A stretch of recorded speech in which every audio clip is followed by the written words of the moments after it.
విలువలు విశ్వసనీయత గురించి మాట్లాడే వైఎస్ జగన్మోహన్ రెడ్డి 3 రాజధానుల విషయంలో మళ్లీ మాట మార్చే విధంగా అయితే మాట్లాడుతున్నారు.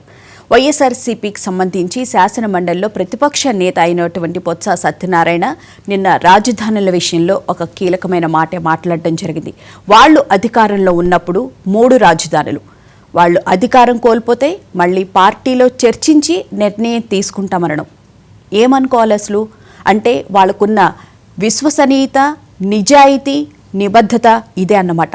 3 రాజధానుల విషయంలో మొదటి నుంచి పోరాటం చేస్తూ ఉన్నారు.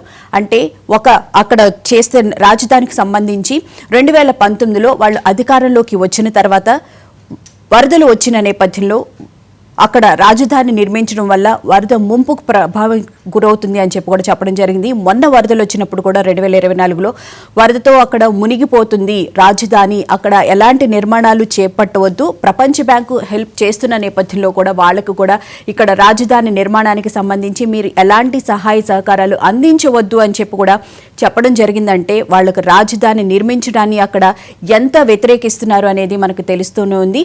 అంటే ముఖ్యంగా చూసుకుంటే కనుక అక్కడ వరద ప్రభావంతో మునిగిపోతుంది అండ్ ఆర్థికంగా కూడా చాలా భారంగా అవుతుంది ప్రభుత్వానికి అని కూడా వాళ్ళు మొదటి నుంచి ప్రచారం చేస్తున్నారు.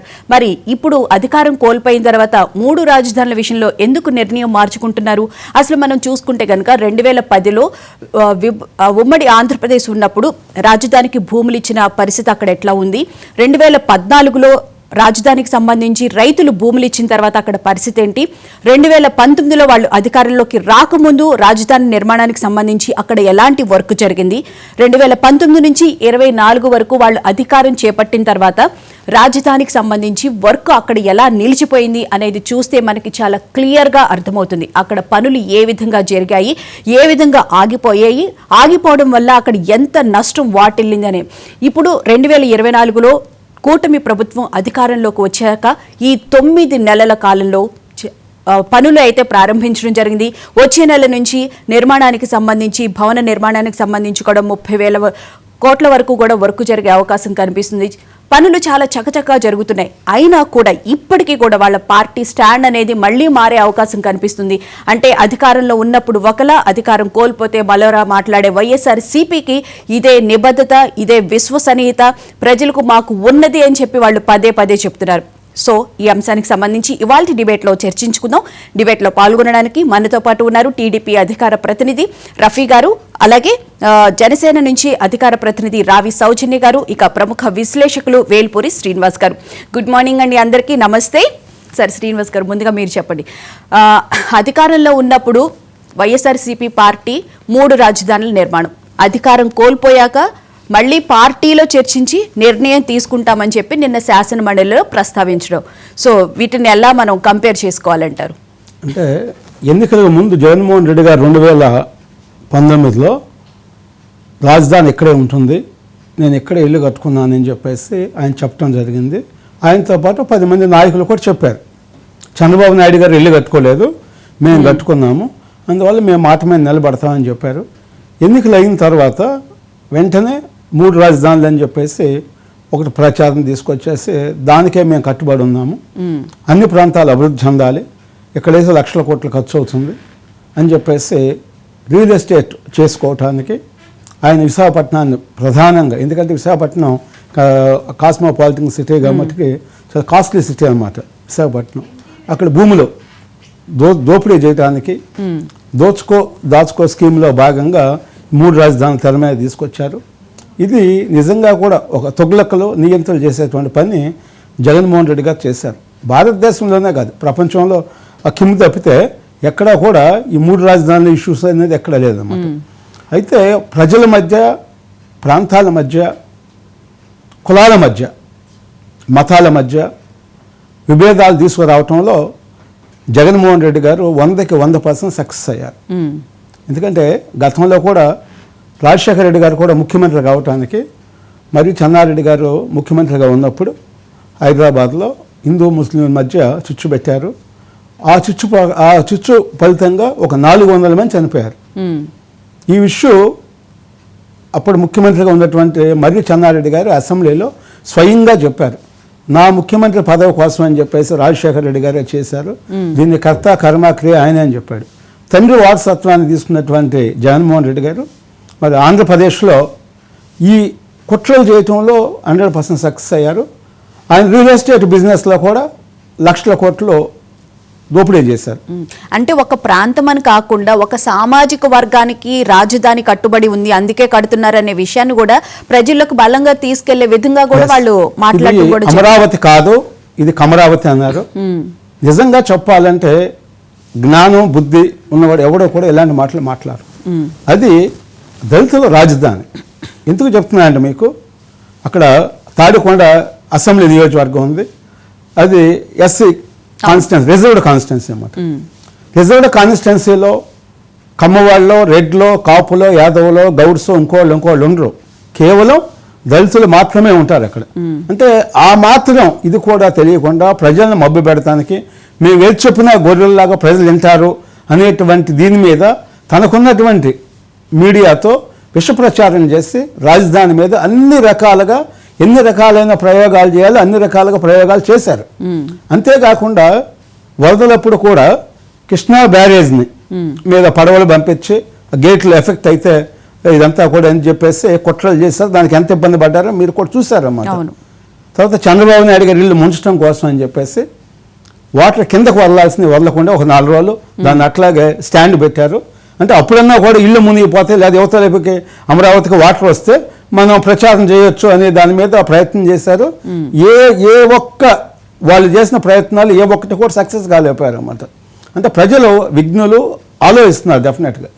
తర్వాత అక్కడున్నటువంటి ఎమ్మెల్యే కూడా ఉండవల్లి శ్రీదేవి గారు కూడా బయటకు వచ్చి జగన్మోహన్ రెడ్డి మోసాలు నేరాలు ఇవన్నీ కూడా మేము గ్రహించలేకపోయాము, ఇతనంత మోసగాడు దేశంలో లేడు అని చెప్పేసి బయటకు వచ్చిన విషయం కూడా మనం చూసాం అనమాట. అంటే దళితులను ముఖ్యంగా అవమానించారు. ఇది దేవతల రాజధాని, మరి దళితులు ఎక్కువగా ఉన్న చోట కమరావతి అని చెప్పేసి ఒక సామాజిక వర్గం మీద ఇవన్నీ కూడా అంటే కులాల మధ్య ఎప్పుడైతే చిచ్చు పెట్టారో మనం సక్సెస్ అవుతాము, లాస్ట్ ఎలక్షన్లో సక్సెస్ అయ్యాము 2019లో అని చెప్పేసి అదే స్టాండ్ తీసుకొని చెప్పేసి మొన్నటి వరకు కూడా ప్రయత్నం చేశారు. అయితే మొన్న కూడా విజయసాయి రెడ్డి గారు కూడా ఆయన రిజైన్ చేసే ముందు కూడా మాట్లాడారు అన్నమాట ఈ కులాల చిచ్చు. అంటే వైసీపీ పార్టీ ఒక రాజకీయ పార్టీగా కాకుండా ఒక ప్రమాదకరమైనటువంటి అంటే ఎన్నికల కమిషన్స్ కూడా ఇలాంటి రాజకీయ పార్టీల పట్ల చాలా క్లియర్ డైరెక్షన్స్ ఉండాలి. ఒక క్రిమినల్ పార్టీ అధ్యక్షుడిగా ఉంటే ఏ విధంగా ఉంటుంది, లేదా ఒక మోసగాడు ఉంటే వాళ్ళు ఏ విధంగా నిర్ణయాలు తీసుకుంటారు, రాష్ట్రానికే కాదు దేశానికి ఎంత ఎఫెక్ట్ అవుతుంది. ఎందుకంటే రాజకీయ పార్టీ అంటే వాళ్ళకి చాలా ఫెసిలిటీస్ వచ్చేస్తాయి ఆటోమేటిక్ అనమాట. ఇవన్నీ కూడా వాళ్ళు ఉపయోగించుకుంటారు. ఏ విధంగా రాష్ట్రాన్ని విచ్ఛిన్నం చేయాలో ఆ రకంగా జగన్మోహన్ రెడ్డి గారు చేయటంలో 100% సక్సెస్ అయ్యారు. జగన్మోహన్ రెడ్డి గారికి ఉన్నటువంటి ఒకే ఒక్క ఎజెండా 3 రాజధానుల ఒక్క రాజధాని కాదు. ఆయన దాచుకో స్కీమే కాకుండా కిడ్నాపులు, అదే మన మహిళలను విజయవాడలో కిడ్నాప్ చేశారు. మరి దాంట్లో ఐపీఎస్ ఆఫీసర్స్ కూడా దాంట్లో ముఠా సభ్యులుగా ఉన్నారనే విషయం మనం చూసాం. భూ కబ్జాలు కానీ, ఎందుకంటే మీకు దగ్గరగా 5 లక్షల కంప్లైంట్స్ కేవలం ల్యాండ్స్ మీద వచ్చినాయి అన్నమాట. భూ కబ్జాలు, కిడ్నాపులు, హత్యలు, ఈ 3 ప్రధానమైనటువంటి ఎజెండా పెట్టుకుని కులాలు మతాల మధ్య చిచ్చు పెడతానన్న విషయంలో ఆయన 5 సంవత్సరాలు 100% సక్సెస్ అయ్యారు. దాంట్లో భాగంగానే ఇవాళ పోసాన కృష్ణమూర్తి అని చెప్పండి, లేదా మన విష్ణు ఎవరైనా వంశీ అని చెప్పండి, పేరు నాని, అంబర్ రాంబాబా, XYZ ఎవరైనా చెప్పండి, ఇలాంటి ఒక సైకో టీంని 1,00,000 మందిని తయారు చేసుకున్నాడు. తర్వాత యువత కూడా వాళ్ళ పక్కదారి పట్టారు. వాళ్ళ యువత యొక్క భవిష్యత్తును కూడా కాపాల్సినటువంటి బాధ్యత కూటమి ప్రభుత్వం మీద ఉంది. చంద్రబాబు నాయుడు గారు కానీ, పవన్ కళ్యాణ్ గారు కానివ్వండి, యువత కోసం ప్రత్యేకమైన స్కీమ్స్ అంటే మోడీ గారు ఏ విధంగా అగ్నివీరు తీసుకొచ్చి వాళ్ళ యువతని దేశభక్తికి ఉండాలి అంటే డెఫినెట్గా ఆర్మీల్లో ఉంటే తప్పితే వాళ్ళకి ఎక్కువగా దేశభక్తి ఉంటుంది అన్నమాట సైనికులకి.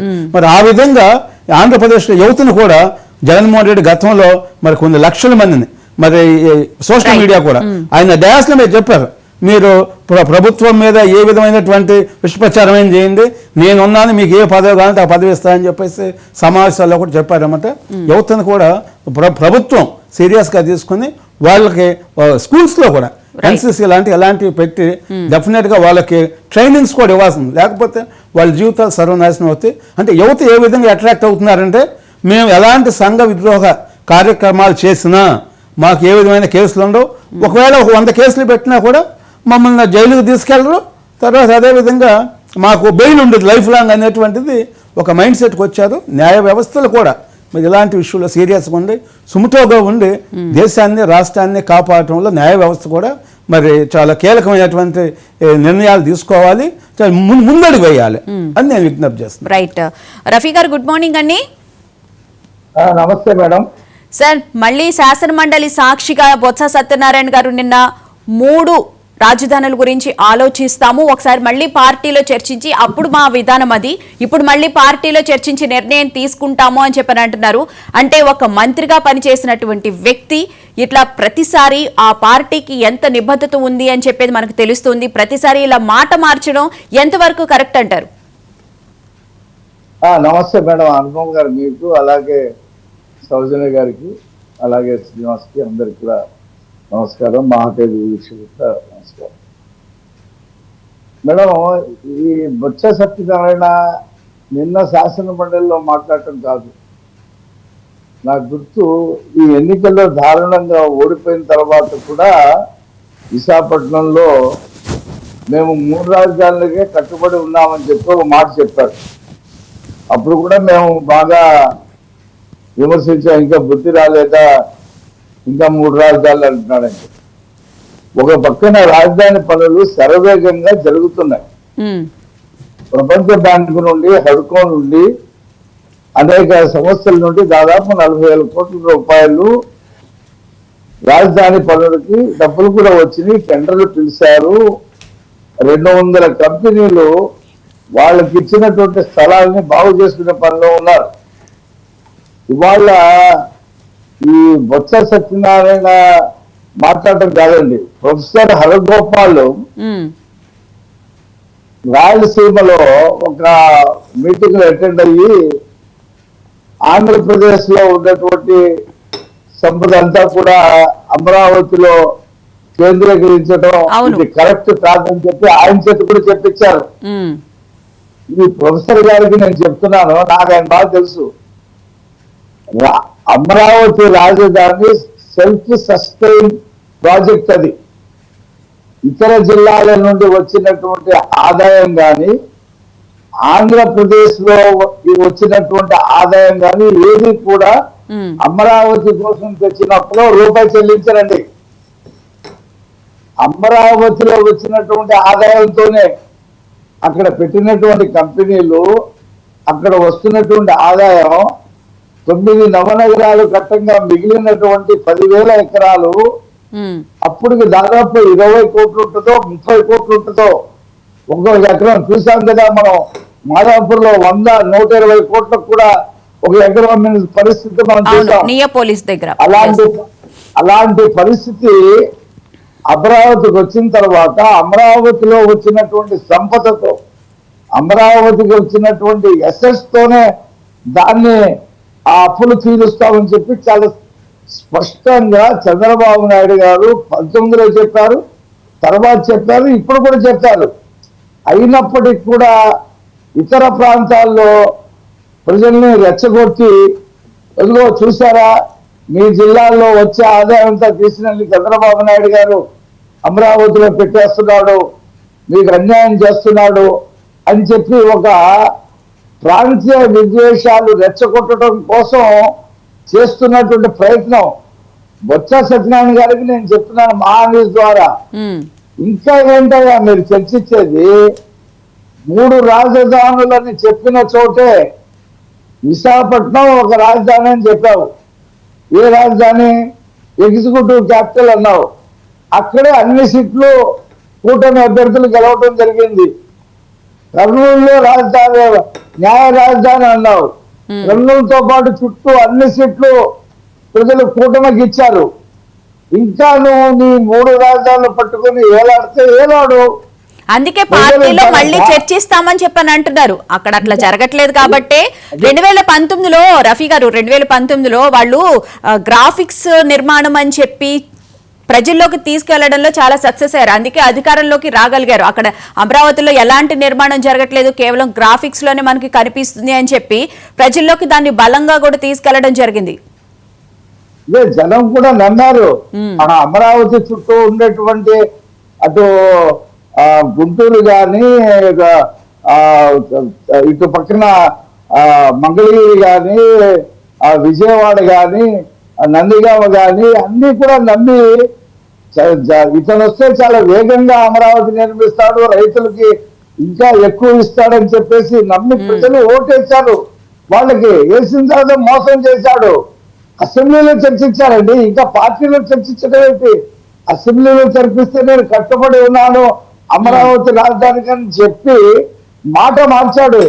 వాళ్ళ పార్టీలో చర్చించుకోమనండి. అసలు నేను ఒకటే సూటి ప్రశ్న అడుగుతున్నానండి బొత్స సత్యనారాయణ గారికి, మీ పార్టీలో ఏదైనా అంశం మీద చర్చిస్తారా? ఎప్పుడైనా మీ పార్టీ రాష్ట్ర కార్యవర్గ సమావేశం జరిగిందా, లేదా ఆఫీస్ పేపర్లో సమావేశం జరిగిందా? జగన్మోహన్ రెడ్డి చుట్టూ కొంతమంది నుంచుంటారు, వచ్చినప్పుడు కొంతమంది సీట్లు దొరికితే కూర్చుంటారు, ఆయన ఏదో చెప్తాడు, వీళ్ళు వింటారు, వెళ్ళిపోతారు. అసలు పార్టీ సిస్టమ్ ఎక్కడుందండి? అతను ఏం చెప్పాడో దాన్ని తల ఊపడం తప్పితే బొత్స సత్యనారాయణ గారికి ఒక ఉప ఎన్నికలో ఎమ్మెల్సీ ఇచ్చి ప్రతిపక్ష నాయకుడు హోదా ఇచ్చాడు కాబట్టి ఆయన జగన్మోహన్ రెడ్డికి వంద పడతా ఉన్నాడు. మిగతా సీనియర్లు అందరూ మౌనంగా ఉన్నారు, ఒక్కొక్కళ్ళు పార్టీ విడిపోతా ఉన్నారు. ఏదో చోటా మోటా నాయకులు టీవీల్లో వచ్చి మాట్లాడటం తప్పితే ఆ పార్టీలో చర్చ ఎక్కడ ఉంది? చెప్పమనండి. దమ్ము ధైర్యం ఉంటే మేము అమరావతిని ఆపేస్తాం, 3 రాజధానులే కడతాం అని చెప్పేసి చెప్పమనండి. ఘోరంగా ఓటమి చెందటానికి జగన్మోహన్ రెడ్డి ఇంత దారుణంగా 11 సీట్లకే పరిమితం కావటానికి రాజధాని అంశం కూడా ఒక పాయింట్. 3 రాజధానులు కూడా ప్రజలు చాలా తీవ్రంగా తిరస్కరించారు. ఇవాళ అమరావతి గాని అలాగే పోలవరం గాని ఇతను చేసినటువంటి నిర్వాహకానికి 30% అదనంగా డబ్బు ఖర్చు అవుతుంది. అదే అమరావతి కట్టేసి ఉంటే చంద్రబాబు నాయుడు గారు తిరిగి మళ్ళీ మన 19లో వచ్చి ఉంటే అమరావతి నిర్మాణం పూర్తయ్యేది, పిల్లలకి కొన్ని వేల లక్షల మందికి ఉద్యోగాలు దొరికేవి, రాష్ట్ర సంపద పెరిగేది. ఈ దేశంలోనే ఆంధ్రప్రదేశ్ ఒక మంచి రాష్ట్రంగా, ఒక సంపద సృష్టించే రాష్ట్రంగా ముందుకెళ్ళేది. ఎంత నష్టపోయామో తలుచుకుంటేనే చాలా బాధ కలుగుతా ఉంది. ఇంకా వాళ్ళలో 3 రాజధానుల మీద మేము చర్చించుకోండి. ఇవాళ ఎమ్మెల్సీ ఎన్నికలు చూసాం, వాళ్ళు మద్దతు ఇచ్చారు లోపాయికారిగా. పీడీఎఫ్ అభ్యర్థులకి పోటీ చేసే దమ్ము లేదు, అభ్యర్థులను పెట్టారు, 2 చోట్ల అభ్యర్థులను పెట్టి విత్డ్రా చేసుకున్నారు, లోపాయికారిగా ప్రచారం చేశారు. అయినా 3 చోట్ల కూడా ప్రజలు ఈ కూటమి అభ్యర్థులని ఎంత మెజార్టీతో గెలిపించారో ఇక్కడైనా సిగ్గు తెచ్చుకొని మన ప్రభుత్వ హయాంలో ఏ తప్పులు చేశాం, ప్రజలు మనల్ని ఎందుకు ఓడించారు, ఓడించడానికి జగన్మోహన్ రెడ్డి వైఖరి కారణమా, లేకపోతే పార్టీ వైఖరి కారణమా, అధికారుల వైఖరి కారణమా, మనం పెట్టినటువంటి పథకాల వల్ల పథకాల లబ్ధిదారులు మనకి ఓట్లేదా, మనం విస్మరించినటువంటి అభివృద్ధి వల్ల ఓట్లేదా, లోతుగా చర్చించుకొని ఇంకా మహిళల్ని కించపరిచిన వాళ్ళని, మహిళల శీలాల్ని కించపరిచిన వాళ్ళని వెళ్ళి జైలు దగ్గర పరామర్శించడం.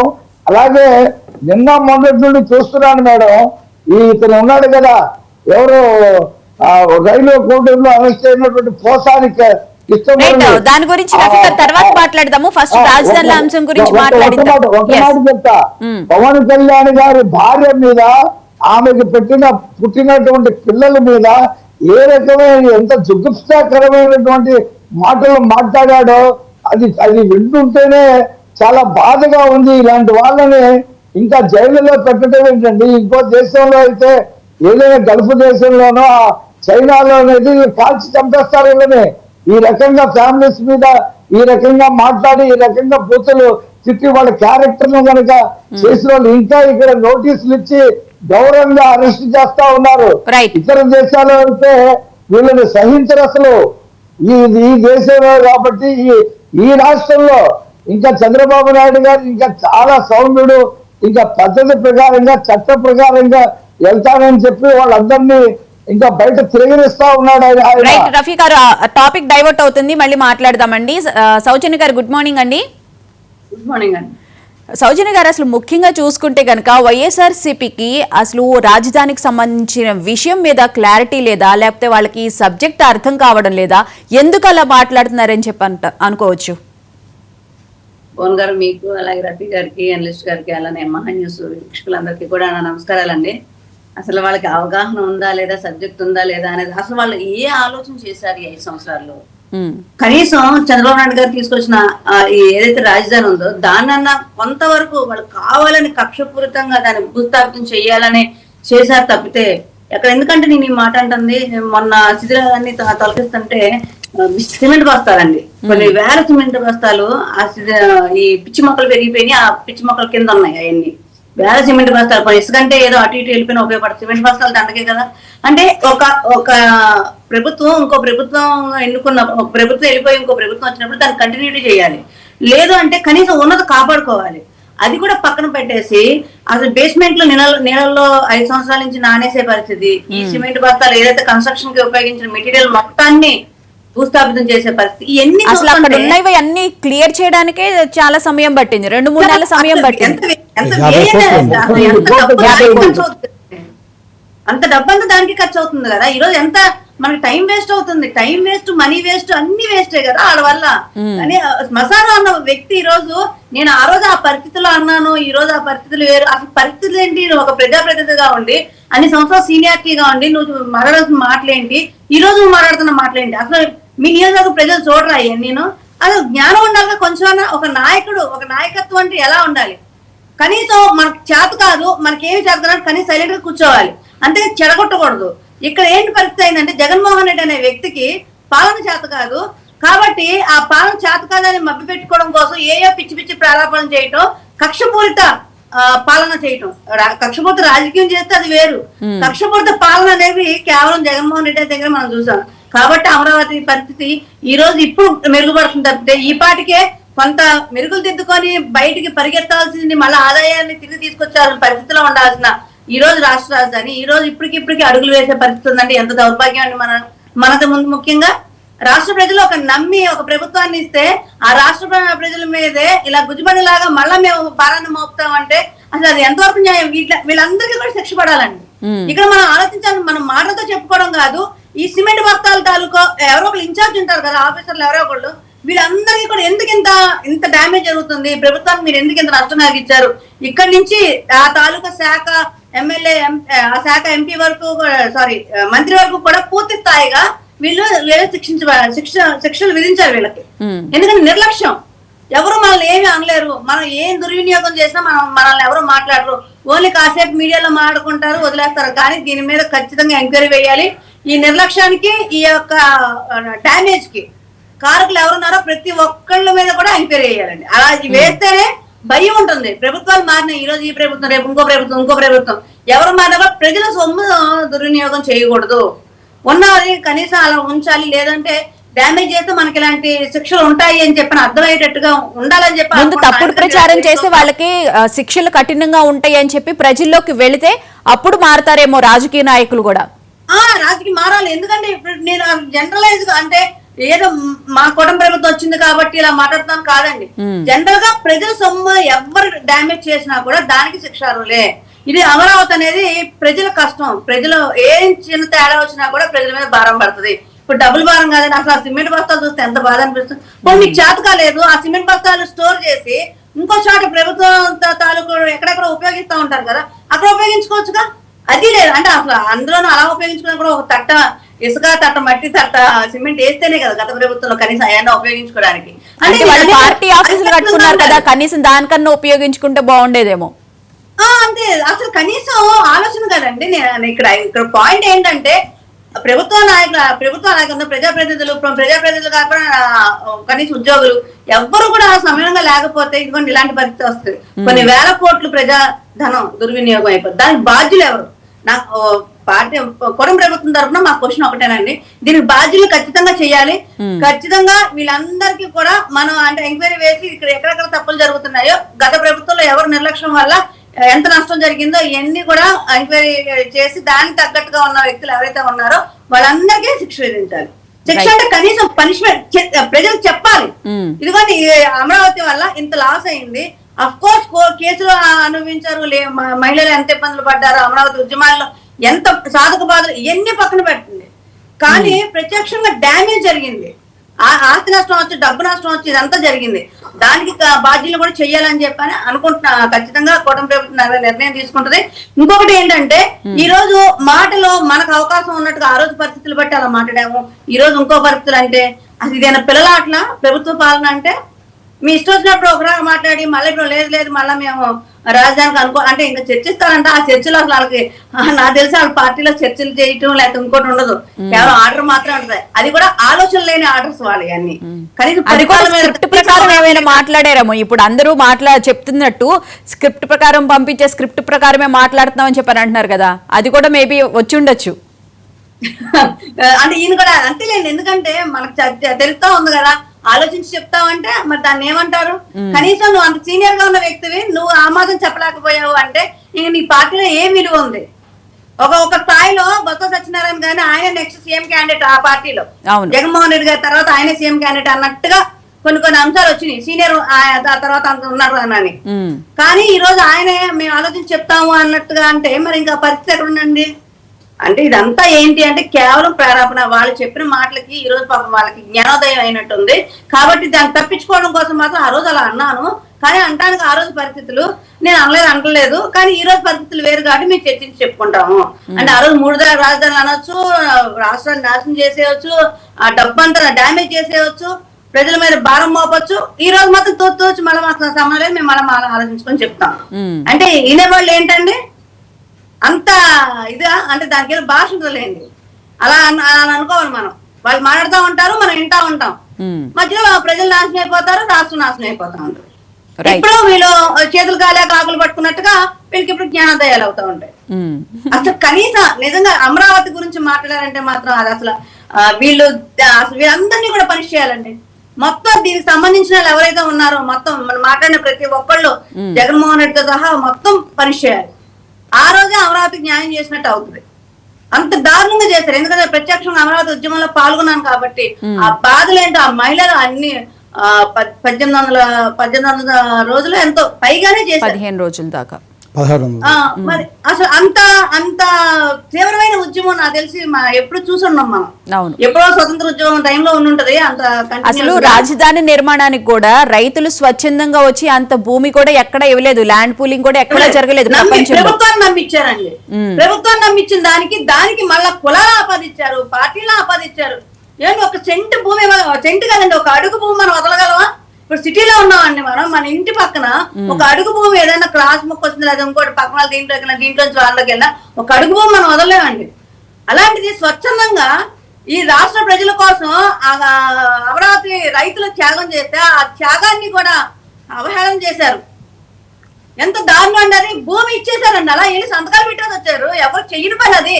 అవును, అలాంటి రైతుల్ని, మహిళా రైతుల్ని కూడా అంత దారుణంగా ఏది ఎక్కడికి పోదండి. అందుకే ఈ రోజు వీళ్ళు 11 అసలు ఇది కూడా రాకూడదు. యాక్చువల్ గా ఈ 11కు అనుభవిస్తున్నారంటే ఆ రైతుల యొక్క ఉచురు మామూలుగా ఉండదు. వాళ్ళు ఎప్పటి నుంచో పూర్వీకుల దగ్గర నుంచి వచ్చిన ఆస్తుల్ని వాళ్ళకి ఎంత సెంటిమెంట్ గా ఉంటుంది. అలాంటి సెంటిమెంట్ కూడా ఒక ప్రభుత్వాన్ని నమ్మి వాళ్ళు అలా సంతకం పెట్టి వచ్చారు. ఎప్పుడు ఇస్తారో తెలియదు. ఇంకా 5 సంవత్సరాలు అయింది వాళ్ళకి పాపం. ఈ పాటికి కమర్షియల్స్ అన్ని ఇచ్చేసేయాలి కదా, కానీ ఇవ్వలేదు. అయినా కూడా వాళ్ళు ఓర్పు పడుతున్నారు. అలా చేతిలో పెట్టి వచ్చి ఈ రోజు లబోదివ్వమంటే వాళ్ళు పడిన బాధ నరకం. అదేమంటే ఐఫోన్లు వేసుకొచ్చారు, కార్లు వేసుకొచ్చారు, వీళ్ళ రైతులు ఏంటి, వాళ్ళ రైతులు ఏంటి, మహిళలు అయితే మరీ హీనంగా. అదే కమ్మవారని ఏంటంటే ఇదంతా 33,000 ఎకరాల్లో 33,000 ఎకరాలు సేకరించిన పరిస్థితిలో 25,000 మంది రైతుల దగ్గర సేకరించే పరిస్థితిలో 150 మంది వరకే మాత్రం కాస్త ఒక 10 ఎకరాలు 20 ఎకరాలు పైనండి. మిగతా అంతా కూడా 2 ఎకరాలు 3 ఎకరాలు, ఎకరం అరెకరం. ఇది 24,000 చిల్లర మొత్తం కూడా ఈ 5 ఎకరాల లోపు రైతులు అంతా. వాళ్ళంతా ఇదేనండి. అసలు ఈ మాట్లాడిన మాటలు కానీ వీళ్ళు చేసిన చేష్టలు కానీ ఏది ఎక్కడికి పోరు. కర్మ అనేది ఎవరిని వదలదో. నిజంగా ఆ రోజు అమరావతి మహిళా రైతులు కన్నీరు మాత్రం జగన్మోహన్ రెడ్డికి శాపంగా తగిలి ఈ మాత్రం పడిపోయాడు. ఆ శాపం అంటే పడిపోవడం 11 సీట్లు కాదండి, పూర్తిగా నాశనం అయిపోయేదాకా శ్రీకృష్ణ జన్మస్థానం వెళ్లే దాకా కూడా అది వదలదు. ఆ స్థాయిగా అంత హింస పెట్టాడు. రాష్ట్ర పాలన గాలికి వదిలేశాడు, అమరావతిని గాలికి వదిలేశాడు. ఈ రోజు ఆ భారం అంతా కూడా కూటమి ప్రభుత్వం పడేది. కూటమి ప్రభుత్వం వచ్చినందుకు ప్రజలు హ్యాపీగా ఉండుండొచ్చు, కానీ పాపం ప్రభుత్వం మీద చాలా భారం ఉంది. కళ్యాణ్ గారు కానీ ఎంత బాధ, ఇవన్నీ ఎలా చేస్తారండి? ఇంత డ్యామేజ్ ని ఎలా, ఈ లోటునంతా పోడ్చాలంటే కాస్త కోస్త కేంద్ర ప్రభుత్వం సపోర్ట్ చేస్తుంది కాబట్టి కాస్త వెళ్ళగలుగుతున్నాం, కానీ అంత ఈజీ కాదండి ఈ రోజు కూటమి ప్రభుత్వానికి. కత్తిమే సాగులా అయిపోయింది. అతను చేసిన డ్యామేజ్, వ్యవస్థలు నాశనం చేశారు. ఒక పక్క అధికారులు వాళ్ళు ఇష్టం వచ్చినట్టు వాళ్ళు చేస్తున్నారు, చెప్పిన మాట ఇదే తక్కువగా ఉంటున్నారు. అక్కడ వ్యవస్థలు నాశనం చేశాడు, డబ్బులకు అలవాటు చేసేసాడు. ఇటు రాజధాని పూర్తి భారం చేశాడు. కనీసం కొంత అన్న తను స్టార్ట్ చేసి కొన్ని పిచ్చి మొక్కల వర్గం తొలగించినా పోయే, వేరేది ఏం అవసరం లేదండి.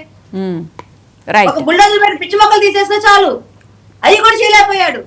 దాన్ని కూడా నిజంగా వాళ్ళు శ్మశానం అన్నట్టుగా అలా చెయ్యాలని చూశాడు. భగవంతుడు ఉన్నాడు పైన.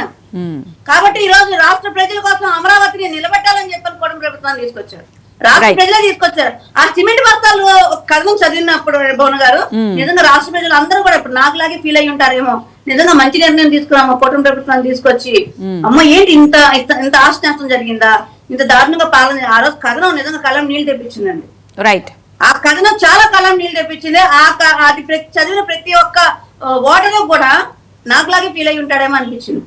ఈ రోజు మంచి పని చేసాం, కూటమి ప్రభుత్వం తీసుకొచ్చి నిజంగా ఫీల్ అయ్యారు కాబట్టి అధికారాన్ని ఇవ్వడం జరిగిందండి, లేకపోతే ఇప్పటికి మళ్ళీ అధికారం కోల్పోయే వాళ్ళేమో. రైట్, శ్రీనివాస్ గారు, ముఖ్యంగా సౌజన్య గారు చెప్పిన దాని ప్రకారం చూస్తుంటే కనుక అక్కడ రాజధాని నిర్మాణంలో ఎంతైతే ప్రజాధనం వృధా అయిందో దాన్నన్నింటికీ పైసాతో సహా వసూలు చేయాల్సిన అవసరం ఇప్పుడున్న ప్రభుత్వం మీద ఉందంటారా లేదంటారా? డెఫినెట్గా ప్రజాప్రతినిధులకి, అంటే ఎమ్మెల్యేలు కానీ, ఎంపీలు కానీ, మంత్రులు కానీ, ముఖ్యమంత్రులు కానీ, వీళ్ళందరికీ కూడా ఒక బాధ్యత అనేది ఉండాలి. ఒక చోట ఫండ్స్ అక్కడ మిస్యూజ్ అయితే డెఫినెట్గా వాళ్ళ ఆస్తులను సీజ్ చేయాలి. లేకపోతే వీళ్ళు వేల కోట్ల రూపాయలు పక్కదారి పట్టించి, లేదా వాటిల్లో ఇరిగేషన్ ప్రాజెక్టులో గతంలో మీకు కాకు రిపోర్ట్లు ఇచ్చింది, అది ధనయజ్ఞం, జలయజ్ఞం కాదు ధనయజ్ఞం అని చెప్పేసి రిపోర్ట్లు కూడా ఇవ్వడం జరిగిందన్నమాట. అంటే ఎలాంటివి జరగకుండా ఉండాలంటే ప్రభుత్వం మరి నిక్కచ్చిగా ప్రజల డబ్బుల్ని ప్రజలకి ఖర్చు పెట్టాల్సినటువంటి అవసరం ఉంది. కాబట్టి కాగు లాంటివి కూడా హెచ్చరించినాయి అనేక సార్లు, అయినా కూడా నిమ్మక నీరెత్తినట్టుగా ప్రభుత్వాలు వ్యవహరిస్తున్నాయి. కాబట్టి వీటన్నిటి మీద కూడా ఒక కఠినమైనటువంటి చట్టాలు తీసుకురావాలి. ఎందుకంటే జగన్మోహన్ రెడ్డి లాంటి ఒక సైకో ముఖ్యమంత్రి అయిన తర్వాత గతంలో ఎప్పుడు కూడా ఇంత పెద్ద స్థాయిలో అధికార దుర్వినియోగం జరగలేదు. అధికార దుర్వినియోగం జరిగింది, కానీ ఈ జగన్మోహన్ రెడ్డి ఉన్నటువంటి హయాంలో జరిగినటువంటి అవినీతి కానీ, అక్రమాలు కానీ, నేరాలు కానీ, ఘోరాలు కానీ, ఈ కిడ్నాప్లు కానీ ఎప్పుడు కూడా భారతదేశ రాజకీయాల్లో ఏ ప్రభుత్వం కూడా చేయలేదు. అయితే ఇప్పుడు మొన్న ప్రపంచ చరిత్రలో నిజంగా ఒక గొప్ప రోజుగా చెప్పాలంటే మనం అమరావతి రైతులు దగ్గరగా 1600 రోజులు వాళ్ళు మహాపోరాటం చేశారు.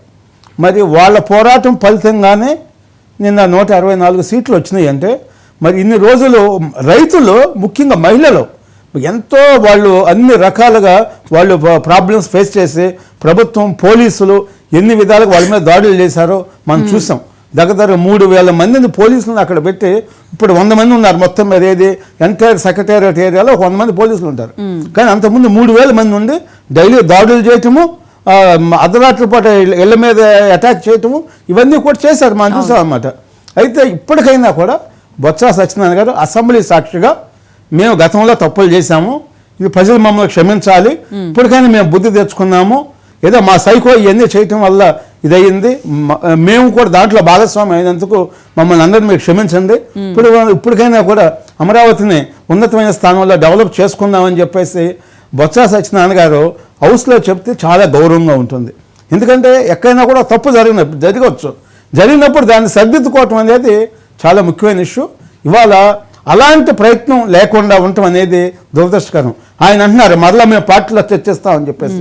పార్టీలో చర్చిస్తానికి మీకున్నదే 11 మంది ఎమ్మెల్యేలు, వాళ్ళల్లో కూడా ఎంతమంది ఉంటారో ఎంతమంది ఉంటారో మనకు తెలియదు అనమాట. ఇప్పటికైనా కూడా అంటే గత ప్రభుత్వం రైతులకి కౌలు ఇవ్వలేదు. మొన్న 50,000 ఇచ్చారంట. మొన్న అమరావతి వెళ్ళినప్పుడు అక్కడ రైతులు వాళ్ళని అడిగితే ఏంటి పరిస్థితి అడుగుతుంటే వాళ్ళు ఏం చెప్పారంటే మాకు ఇప్పుడు 50,000 రూపాయలు ఇచ్చారు సార్ మాకు కౌతులకు అని చెప్పారు. వాళ్ళు ఎంతో ఆనందంగా ఉన్నారు. ఏమంటున్నా అంటే రైతుల యొక్క ఉసురు అనేది సామాన్య ఇష్యూ కాదు. మహిళలు కానీ రైతులు కానీ ఎన్ని రకాలుగా ప్రయత్నాలు చేయాలో 100 రకాలుగా వాళ్ళ మీద చేశారు, ఏదో కుట్రలు చేశారు. అక్కడ కూడా అమరావతిలో అమర లింగేశ్వర స్వామి ఉన్నాడు, ఆయన కూడా ఇవన్నీ చూశాడు. ఇవన్నీ ఈ కుట్రలో కుతంత్రాలు, చివరికి అక్కడ అసలు పిచ్చిగడ్డి కూడా దాన్ని క్లీన్ చేయడానికి కూడా 50 కోట్ల రూపాయలు ఖర్చు అయింది అన్నమాట. అంటే ఒక శ్మశానం లాగా, ఒక ఎడారి లాగా మార్చడానికి జగన్మోహన్ రెడ్డి నాయకత్వంలో ఉన్నటువంటి ప్రభుత్వం కానీ నాయకులు కానీ పూర్తి స్థాయిలో పనిచేశారు. వాళ్ళు ఆ రకంగా సక్సెస్ అయ్యారు కాబట్టి ప్రజలు చూశారు. మరి ఇప్పుడు మీరు చూడండి, నైట్ 11 గంటలకు వెళ్తే మీరు అమరావతి ఏరియా మొత్తం మీద రోడ్స్ ఏ విధంగా ఉన్నాయి, గతంలో సాయంత్రం 6 గంటలకు 7 గంటలకు ఏ విధంగా ఉన్నాయో మీరు చూస్తే మీకు చాలా క్లియర్గా కనపడుతుంది అన్నమాట. ఈరోజు మరి అంత డెవలప్మెంట్ తీసుకొచ్చి ఏది చేయాలన్నా కూడా మీ క్యాపిటల్ ఏంటంటారు, క్యాపిటల్లో ఉన్నటువంటి పరిస్థితులు చూస్తారు, ప్రాజెక్టులు ఎక్కువ ఉన్నాయో చూస్తారు, ఏ పారిశ్రామికవేత్తలు రావాలన్నా కూడా ఇవన్నీ వస్తారు. మరి కొన్ని వేల మంది మరి కార్మికుల్ని ఇతర రాష్ట్రాల నుంచి వస్తే అక్కడ ఏ విధమైన నిర్మాణాలు చేయకుండా వాటిని అడ్డుకుని వాళ్ళందరి మీద దాడులు చేసి వాళ్ళు భయపెట్టి బెదిరించి వాళ్ళందరూ కూడా పంపించేశారు. అంటే వాళ్ళ యొక్క జీవనోపాధి పోయింది, బిల్డింగ్స్ కన్స్ట్రక్షన్ కంప్లీట్ కాలేదు. మరి ఎవరైతే ఆఫీసర్స్ ఉన్నారో లేదా ఎంప్లాయీస్ ఉన్నారో వాళ్ళ క్వార్టర్స్ అన్నీ కూడా జడ్జెస్కి అన్నీ కంప్లీట్ అయిపోయి ఈ పాటికి బ్రహ్మాండంగా ఉండేది. మరి కేవలం తన స్వార్థం కోసం రియల్ ఎస్టేట్ వ్యాపారాన్ని చేసుకోవాలనేటువంటి ఉద్దేశంతో విశాఖపట్నం అని చెప్పేసి అసలు 3 రాజధానులు చెయ్యాలి అన్న ప్రతిపాదన ఆయనకి ఎందుకు వచ్చింది అసలు జగన్మోహన్ రెడ్డి గారికి? అంటే జగన్మోహన్ రెడ్డి గారు చాలా స్పష్టంగా చెప్తారు, నేను ఆత్మలతో మాట్లాడతాను రాత్రిపూట అని చెప్తాడు. ఆయన రాత్రిపూట ఏ ఆత్మలతో మాట్లాడాడో మనకు తెలియదు. ఇలాంటి ఆత్మలతో మాట్లాడినప్పుడు డెఫినెట్గా ఇలాంటివి వస్తాయి అన్నమాట. ఆయన ప్రజలతోనో నాయకులతోనో ఎమ్మెల్యేలతోనో ఎంపీలతోనో ఎవరితోనో ప్రజాప్రతినిధులతో మాట్లాడితే మరి సరైన నిర్ణయాలు తీసుకుంటారు. అట్లా కాకుండా నైట్ ఆయనకి ఎప్పుడు ఏదో కలవ రావటమో లేదా ఆత్మలతో మాట్లాడినప్పుడు ఎలాంటి పిచ్చి నిర్ణయాలే తీసుకుంటారు. అంటే ఇప్పటికి కూడా ఆయనలో ఆ మార్పు రాలేదు. మరి నిజంగా జగన్మోహన్ రెడ్డి గారు నిజం చెప్తే ఆయనకైనా శాపం ఉందేమో తెలియదు, ఏదో అంటారు, తలకాయ 1000 ముక్కలు అయిద్దని అంటారు కదా. అంటే ఎలాంటి శాపం ఏదో డెఫినెట్గా ఆయనకు ఉంది. లేకపోతే ఒక్క నిజం కూడా చెప్పట్లేదు. సహజంగా ఎవరైనా ఒక అబద్ధం చెప్తారు, కానీ జగన్మోహన్ రెడ్డి గారి జీవితం మొత్తం అబద్ధాలతోనే ఇదయ్యారు. అది ఎక్కడ దాకా కాదు, స్వయంగా విజయమ్మే చెప్పారు. అవును, అబద్ధం. నా కొడుకు నా కోడలు భారతి వీళ్ళిద్దరూ నా మీద కుట్రలు చేశారు, కేసులు వేశారు. మరి రాజశేఖర రెడ్డి మీద కూడా కేసులు వేపించాడు, ఇవన్నీ చేశాడు. చివరికి చెల్లినేమో బెదిరించాడు, హత్య చేస్తా అంటే ఆమె నాకు పోలీస్ సెక్యూరిటీ కావాలన్నది. ఇవన్నీ కూడా మామూలుగా మెంటల్ బ్యాలెన్స్గా ఉండే వ్యక్తులు చేసే పని కాదు, ఇది సైకోలు చేసి. అది అపరిచితుడు సినిమా చూసుంటారు మీరు, దాంట్లో ఏ విధంగా ఎవరిని చంపుతారో తెలియదు అన్నమాట. అంటే మరి అలాంటి పరిస్థితుల్లో జగన్మోహన్ రెడ్డి అపరిచితుడుగా ఉన్నాడు, ఈ రోజు కూడా ఉన్నాడు. లేకపోతే ఇలాంటి నిర్ణయాలు పిచ్చి నిర్ణయాలు తీసుకోవటం, లేదా పోసాని కృష్ణమురళి వాళ్ళ భార్యకి ఫోన్ చేసి చాలా మంచి పని చేశాడు కృష్ణమురళి గారు, అయినా అరెస్ట్ చేశారు కూటమి ప్రభుత్వం, వాళ్ళు కక్ష సాధింపుగా ఉన్నారు, మేము అండగా ఉంటాము, ఎవరు ఎన్ని నేరాలు చేసినా ఘోరాలు చేసినా హత్యలు చేసినా మహిళల్ని అవమానించినా రేపులు చేసినా భూ కబ్జాలు చేసినా నేను అండగా ఉంటాను, నేను నా ప్రభుత్వం మా ఎమ్మెల్యేలు అండగా ఉంటారు, మా పార్టీ అండగా ఉంటారని చెప్పేసి జగన్మోహన్ రెడ్డి స్పష్టంగా చెప్పడం మనం చూస్తున్నాం డైలీ. మరి ప్రజల్లో ఇప్పటికైనా మార్పులు రావాలి. ఇలాంటి వ్యక్తులు రాజకీయాల్లో రావటం వల్ల సమాజం ఎంత నష్టపోతుంది, ఇవాళ రాష్ట్రం ఎంత వెనకబడిపోయింది అనేది మనం ఆలోచించాలి. ఎన్నికల కమిషన్ కూడా ఇలాంటి పార్టీలను రద్దు చేయాలి, లేకపోతే సమాజంలో ఏ విధమైనటువంటి రక్షణ ఉండదు. ఎందుకంటే ప్రభుత్వంలో ఉన్నప్పుడు అసలు కేసులో పెట్టరు. మరి ప్రభుత్వం పోయిన తర్వాత నిన్న కూడా విజయవాడలో ఎవరో కర్ణం రాహుల్ అనే హత్య జరిగింది. హత్యలో లోకల్ కోకండి సత్యం మీద అప్పుడు వాళ్ళందరి మీద కేసులు పెట్టారు, వాళ్ళు జైలుకి వెళ్ళారు. నిన్న ఆయన ఏదో వీడియో నన్ను చూశాను నేను, ఈ హత్యలన్నీ చేసింది మేము కాదు, పెద్దిరెడ్డి రామచంద్రారెడ్డి మంత్రి, మిథున్ రెడ్డి ఎంపీ, వాళ్ళ టీము, అదేవిధంగా విజయవాడలో వెల్లంపల్లి శ్రీనివాసు, తలసాని రఘురాం ఎమ్మెల్సీ, వీళ్ళందరూ ఉన్నారు, నాకేం సంబంధం లేదు, ఆ రోజు మా మీద కావాలని తప్పుడు కేసులు పెట్టారని చెప్పేసి నిన్న విజయవాడ రాహుల్ అని అతను పెద్ద పారిశ్రామికవేత్త అనమాట. పొంగనూరులో కూడా ఆయన ఒక ప్రాజెక్ట్ కట్టడానికి అక్కడ కార్యక్రమం చేశారు. ఆ పూజా కార్యక్రమంలో కూడా ఈ ఎమ్మెల్యేలు పెద్దిరెడ్డి రామచంద్రారెడ్డి మొత్తం అందరూ కూడా అటెండ్ అయ్యారు, వాళ్ళే హత్య చేశారని చెప్పారు. మరి కేసు ఎందుకు పెట్టలేదంటే ఆ రోజు ఏ ఒక్క పోలీస్ అధికారి కూడా, డీజీపీ గారే స్వయంగా చంద్రబాబు నాయుడు గారి మీద చెప్పులు వేసినప్పుడు రాళ్ళు వేసినప్పుడు వేయొచ్చు, ముఖ్యమంత్రి మీద చెప్పులు ఏమి తప్పు కాదు, అది వాళ్ళకి భావ ప్రకటన స్వేచ్ఛ ఉంది, వాళ్ళు ఏమైనా చేసుకోవచ్చు అని చెప్పేసి డీజీపీగా ఉన్నటువంటి గౌతమ్ సావాంగే ఆ రోజు స్వయంగా జగన్మోహన్ రెడ్డి డైరెక్షన్లో ఏ విధంగా యాక్ట్ చేశాడో మనం చూసాం. డీజీపీని అట్లా చెప్పిన తర్వాత ఏ ఎస్ఐ అయినా, సిఐ అయినా, డిఎస్పీ అయినా, ఎస్పీ అయినా ఎవరి మీదన్నా కేసులు పెడితే సాహసిస్తారా? చేయరు. మరి మాచర్లలో చూస్తే బోండా ఓం గారు, తర్వాత బుద్ధ వెంకన్న వాళ్ళ మీద కూడా ఎవరైతే కిషోర్ అని దాడి చేశాడో అతనికి మున్సిపల్ చైర్మన్ ఇచ్చి మరి మేము అండగా ఉన్నామని చెప్పేసి జగన్మోహన్ రెడ్డి చెప్పడం ఎందుకు చూసామన్నమాట. అందువల్ల ప్రజలు కూడా ఇప్పటికీ మరి మొన్న మేలుకున్నారుగా మటుకి 11 సీట్లు ఇచ్చారు. మరి ఈసారి కూడా ఇలాంటి సంఘ విద్రోహ శక్తుల్ని, మరి గూండాలని, రౌడీలని, మాఫియాని వీళ్ళందరి పట్ల అప్రమత్తంగా ఉండాలి. మనమే కాపాడుకోవాలి. ప్రభుత్వం ఒకటే అందరినీ కాపాడలేదు. పోలీసులు కూడా 1,00,000 మంది ఉన్నారు. పోలీసుల పరిస్థితి ఏమైంది? వాళ్ళే కాపాడుకోలేని పరిస్థితి అయిపోయింది. జగన్మోహన్ రెడ్డి గారు స్పష్టంగా చెప్పారు, పోలీసులను కూడా నేను 7 సముద్రాల అవతలు ఉన్నా కూడా తీసుకొచ్చి బట్టలు తీసి కొడతానన్నారు. అయినా కూడా పోలీసు ఐపీఎస్ కానీ, ఐఏఎస్ కానీ ఏ సంఘాలు కూడా ఒక ప్రెస్ మీట్ పెట్టి ఇది కరెక్ట్ కాదు, ఆయన బెయిల్ రద్దు చేయండి, ఇలాంటి అంతకుడు ఉంటే ఈ రాష్ట్రానికి మా పోలీసులకే కాదు ప్రజలకు కూడా ప్రమాదమే చెప్పలేదు. ఏ ఐపీఎస్ ఆఫీసర్స్ వాళ్ళు వస్తప్పుడు మీటింగ్లు పెట్టుకుంటూ ఉంటారు. మరి 300 మంది ఉన్నారు. మరి ఎందుకు అంటే వాళ్ళు కూడా భయపడుతున్నారంటే ఈ రోజు కూడా ప్రభుత్వం ఇంకా యుద్ధ ప్రాతిపదిక మీద ఏదో లోకేష్ గారు చెప్పినట్టుగా రెడ్ బుక్ వైట్ బుక్ కాదు, యుద్ధ ప్రాతిపదిక మీద ఎవరైతే నేరాలు ఘోరాలు చేశారో వల్లభనేని వంశీ లాంటి వాళ్ళు వీళ్ళందరినీ కూడా ఒక టార్గెట్గా పెట్టుకుని వాళ్ళ మీద కఠినమైనటువంటి చర్యలు తీసుకోవాలి. చట్టపరంగా కక్ష సాధింపు అవసరం లేదు. నేరాలు ఘోరాలు చేసిన వాళ్ళ మీద ఏ విధమైనటువంటి జాలి కానీ కరుణ కానీ అవసరం లేదు. చర్యలు తీసుకున్నప్పుడు ప్రజలు ఏదైతే కోరుకున్నారో, ప్రజలు ఓటు ఎందుకు వేశారు? మీకు రక్షణ కోసం వేశారు. ఎందుకంటే వాళ్ళ ల్యాండ్స్ వాళ్ళే కాదు, వాళ్ళ ఇల్లు వాళ్ళే కాదు, ఇంట్లో ఉన్నటువంటి మహిళలు వాళ్ళ మనుషులు కాదు. ఏ రోజు ఏం జరుగుతుందో అనేటువంటి ఒక క్షణం, ఒక యుగంగా భయాందోళనతో గడిపారు. దాంట్లో భాగంగానే మొన్న ఓటు రూపంతో వేశారు. ఎవరు కూడా బయటకు మాట్లాడలేదు. మీరు చూసారు లేదు, ఎన్నికల ముందు వరకు మాట్లాడినా వైసీపీకే సపోర్ట్ చేస్తున్నట్టు మాట్లాడడం. ఎందుకంటే అట్లా మాట్లాడిపోతే మేము తెల్లారిపాటికి హత్యకు గురవుతాము, మా ఎన్ని కబ్జాలు చేస్తారని వాళ్ళకి తెలుసు అన్నమాట. అందువల్ల ప్రభుత్వం అన్నిటికన్నా ముఖ్యం శాంతి భద్రతలు కాపాడాలి, మహిళా రక్షణ ఉండాలి. అందువల్ల ప్రభుత్వం ఆ పరంగా చర్యలు తీసుకొని డెఫినెట్గా వీళ్ళందరి మీద చర్యలు తీసుకుంటే గవర్నమెంట్ అన్ని రకాలుగా ముందుకెళ్తుంది, రాష్ట్రం కూడా అభివృద్ధి చెందుతుంది. ఏదైతే ఈ అమరావతి మీద ఎన్ని 1000 కుట్రలు చేశారో ప్రజలందరూ రాష్ట్ర వ్యాప్తంగా అందరూ కూడా గమనించారు. అందువల్ల అన్ని ప్రాంతాలని సమృద్ధితో చూసి అన్ని ప్రాంతాల్లో కూడా ప్రాజెక్ట్స్ కానీ ఇంకోటి కానీ మరి ఎడ్యుకేషన్ హబ్గా చేయాలి. ఒక చోట ఏమో ఐటీ హబ్గా చేయాలి. ఇవన్నీ కూడా కూటమి ప్రభుత్వం చేయాలి. మరి చేస్తుంది డెఫినెట్గా. ఇంకా యుద్ధ ప్రాతిపదిక మీద ఇవన్నీ కూడా చూసి కేంద్ర ప్రభుత్వం గారు కూడా, మోడీ గారు కూడా అన్ని రకాలుగా మనకి అండగా ఉంటున్నారు. కాబట్టి ఆ విధంగా చేస్తే గత ప్రభుత్వానికి పొంద ప్రభుత్వానికి డెఫినెట్గా ప్రజలకు కూడా డిఫరెన్స్ తెలుస్తుంది. దానివల్ల రాష్ట్రం అన్ని రకాలుగా ముందంజలో ఉంటుందన్నమాట. రైట్. రఫీ గారు, దేశానికైనా రాష్ట్రానికైనా రైతులే వెన్నుముక.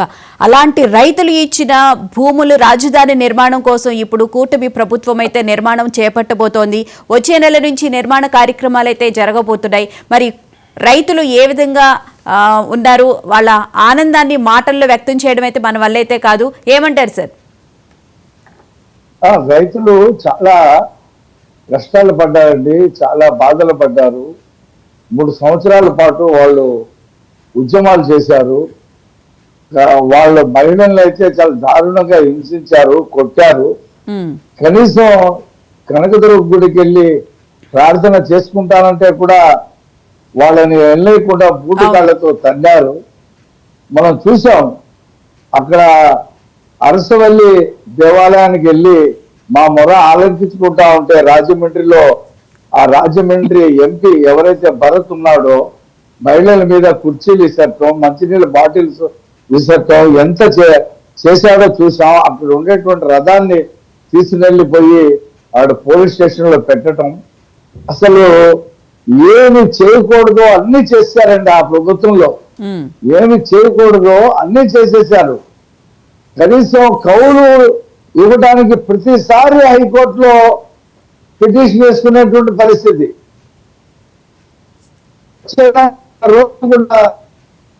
కూడా ఆ కౌలు ఇచ్చినటువంటి పరిస్థితి లేదు. ఈసారి అందరూ సంతకాలు పెట్టడం, హైకోర్టులో పిటిషన్ వేయటం, హైకోర్టు తీర్పు చెప్పడం, ఆ తర్వాత కౌలు ఇవ్వటం, 2-3 నెలలు ఎక్కొట్టడం. ఇంతే కాకుండా మనం ఎక్కడైనా చూసామా మేడం, అనేక రకాల దొంగతనాలు జరిగినాయి, అనేక రకాల మోసాలు జరిగినాయి. కానీ రోడ్డుని తవ్వుకొని, సీడ్ యాక్సెస్ రోడ్డు మీరు చూపిస్తా ఉన్నారు, రోడ్డుని తవ్వుకొని గ్రావెలు మట్టి లారీలో ఎత్తుకుని వెళ్ళిపోయినటువంటి పరిస్థితిని చూసాం మనం. ఒకసారి కాదు, 2 సార్లు కాదు.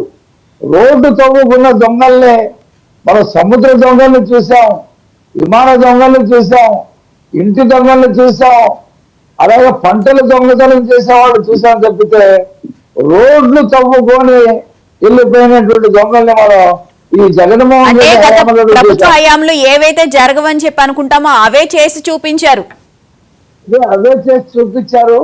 అదే రోడ్డు మీద వెళ్తూ పరదాలు కట్టుకొని వెళ్ళాడు. కానీ ఒక్క రోజైనా సరే వీళ్ళు ఇది 1000 ఎకరాలు భూములు ఇచ్చారు కదా, అవి నిరుపయోగంగా పడినాయి కదా, నేను రాజధాని ఇక్కడి నుంచి మార్చేశాను కదా, మరి వాళ్ళ భూములు వాళ్ళకి ఇచ్చేద్దామా, పిలిచి మాట్లాడదాం, సరే ఏంటి ఈ సమస్యకి పరిష్కారం మీరేమనుకుంటున్నారు, నేను ఇక్కడ రాజధాని కట్టాలని చెప్పి అనుకోవట్లేదు, మరి మేము 34,000 ఎకరాలని ఎలా మీరు కోరుకుంటున్నారని చెప్పి ఒక్క రోజైనా అతను కానీ, అతని భార్య కానీ, అతని తల్లి కానీ ఎవరు కూడా మాట్లాడినటువంటి సందర్భం లేదు. పైగా మంత్రులు చంద్రబాబు నాయుడు గారు కట్టినటువంటి శాసనసభలో కూర్చొని మాట్లాడారు, శాసన మండలిలో కూర్చొని మాట్లాడారు, మళ్ళీ దాన్ని శ్మశానం అన్నారు, మళ్ళీ వరదలు వస్తే కొట్టుకుపోతాయి అన్నారు. విజయవాడ మహానగరం బుడమేరు వరదల్లో మునిగింది తప్పితే అమరావతి ఎక్కడ కూడా వరదల్లో మునగల. ఆయన ఇల్లుని ముంచాలని చెప్పి గేట్లన్నీ మూసేశారు. ఒకసారి వర్షాలు అధికంగా వచ్చినప్పుడు ఎన్ని కుట్రలు చేశాడో అన్ని కుట్రలు చేశాడు, ఎన్ని మోసాలు చేశాడో అన్ని మోసాలు చేశాడు, ఎన్ని దౌర్జన్యాలు చేశాడో అన్ని దౌర్జన్యాలు చేశాడు. ఏమంటే చివరికి డ్రైవర్ సుబ్రహ్మణ్యాన్ని నేనే చంపాను, అదిగో మీ ఇంటికి తీసుకొచ్చాను, నువ్వు కాల్చుకుంటావా పాతి పెట్టుకుంటావా నీ ఇష్టం అని చెప్పి చెప్పినటువంటి ఎమ్మెల్సీ అనంతబాబుని ఎమ్మటేసుకుని తిరిగాడు కదండి. పైగా సౌమ్యుడు అని చెప్పి ప్రజలకు పరిచయం చేశాడు. పిన్నెల్లి రామకృష్ణారెడ్డి ఈవీఎం కిందేసి పగల కొడితే అతన్ని వెళ్ళి పరామర్శించి ఈవీఎం పగల కొడతాం తప్పు కాదని చెప్పాడు.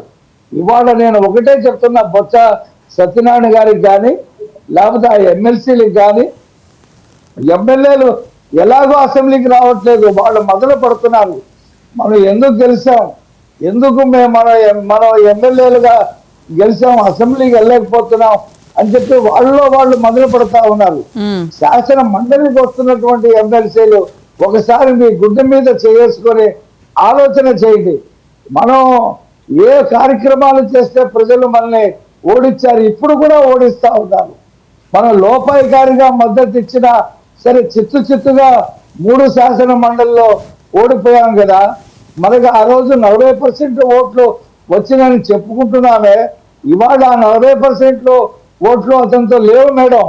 ఆ రోజున అతను బోర్డంత డబ్బు ఇచ్చాడు ఓటర్లకి, తర్వాత ఏదో బటన్ నొక్కి మనకేదో ఉపయోగం చేశాడు అని చెప్పి భ్రమించి ఓట్లేశారు. ఇవాళ ఆ ఓట్లేసిన వాళ్ళు ఎవరు కూడా అతనితో లేరు, వాళ్ళందరూ అతనితో బయటకు వచ్చేసారు. రోజుకి ఒక్కొక్క కుంభకోణం, ఒక్కొక్క అరాచకం, ఒక్కొక్క అకృత్యం బయటపడుతున్న కొద్దీ అతనికి దూరం అయిపోతా ఉన్నారు.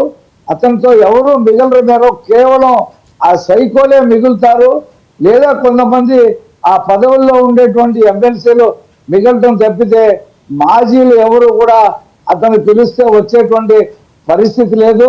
ఇవాళ చూడండి, 10 కోట్లు డిమాండ్ చేసిందంట ఒక క్రషర్ యజమాని దగ్గర.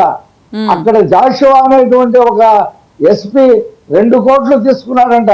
వాళ్ళు కేసు పెట్టారు, అది వాళ్ళ గవర్నర్ పర్మిషన్ కి వెళ్తుంది. ఆ విడుదల రజనీ చేసినటువంటి అవినీతి మీద ఆ గవర్నర్ గారు పర్మిషన్ ఇచ్చిన తర్వాత ఎంక్వైరీ జరుగుద్ది.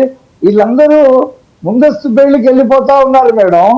ఆ పోసాని చెప్పాడు కదా ఎవరెవరిని తిట్టాలి, ఎలా తిట్టాలి, అందుకే భయం వచ్చింది. ఇప్పుడు మహిళల్ని ఎవరి మహిళల్ని ఏ రకంగా వాళ్ళ శీలాల మీద మాట్లాడాలనే స్క్రిప్ట్ సజ్జల రామకృష్ణారెడ్డి ఇచ్చేవాడు, నేను చదివేవాడిని.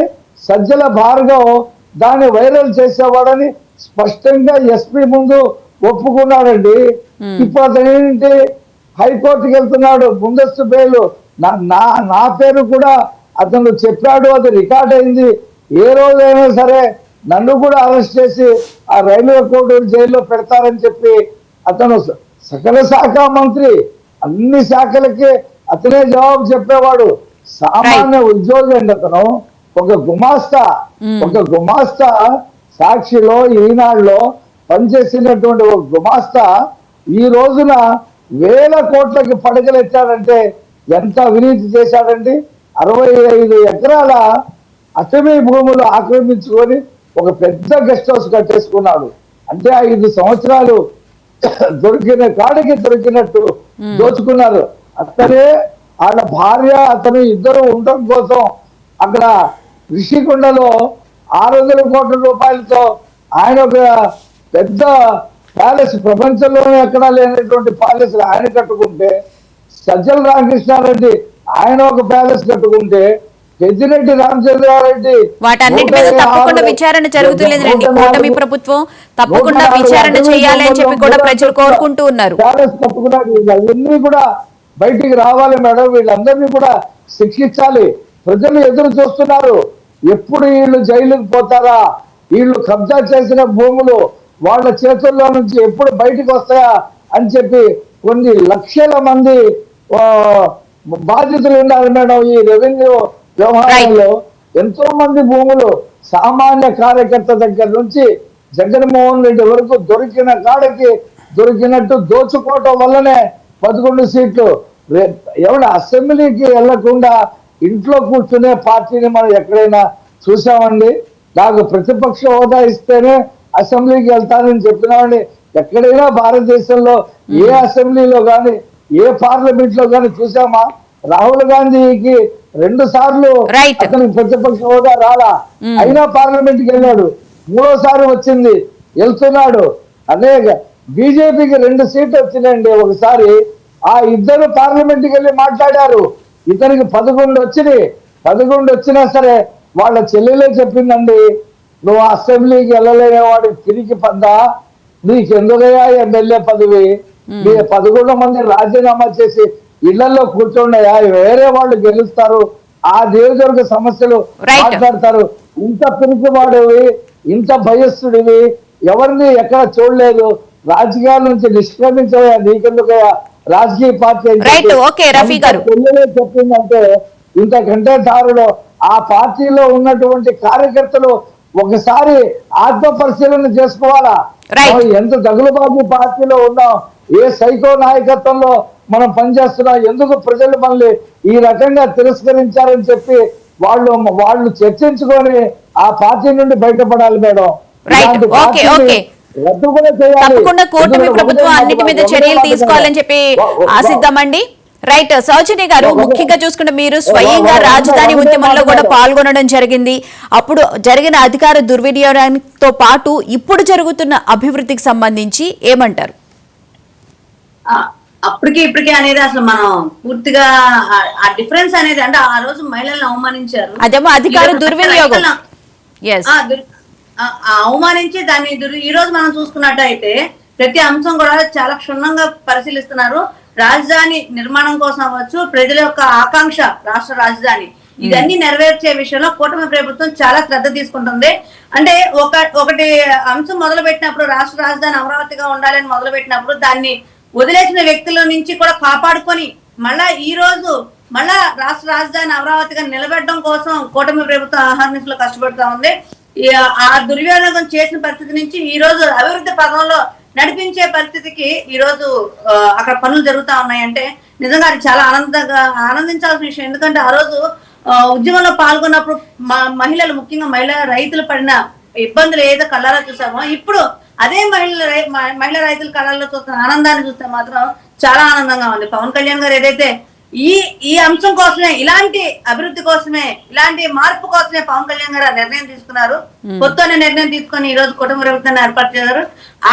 ఎందుకు తీసుకున్నారు, దాని వల్ల వెనకాల ఉన్న కారణాలు ఏంటి, ఎన్ని ఈ రోజు ప్రత్యక్షంగా చూస్తుంటే నిజంగా చాలా ఆనందంగా ఉందండి. ఎందుకంటే ఒక రాక్షసుడు బారి నుంచి ఈ రాష్ట్రాన్ని కాపాడారు.